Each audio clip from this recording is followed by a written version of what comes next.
Tenang. Tapi tak kedai kak. Nandang yung jempret pula penuh. Mau jemput apa nak orang? Ya, tapi.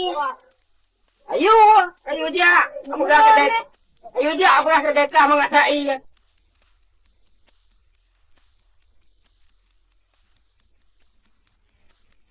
Jadi kak, nanti kap pegang.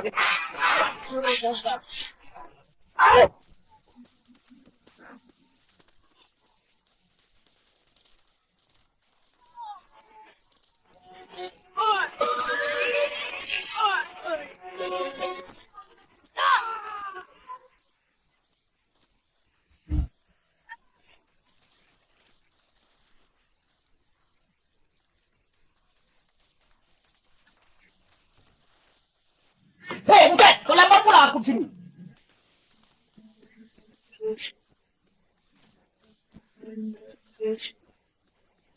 Bang, ni bayi le. Tampuk-tampuk kedai lo kan hancur gara-gara roh ni. Apa kau bilang butek? Saya minta ganti rugi.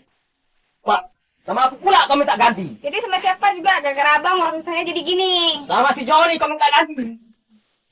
Apa kau pilih kau sekalian? Hah? Dengar kau! Kau pakai kopi kau!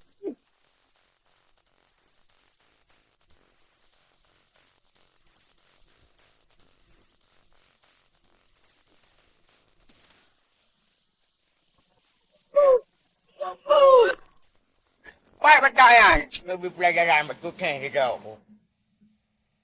Terima kasih aku semua. Bila orang mengayu kata-kata je aku.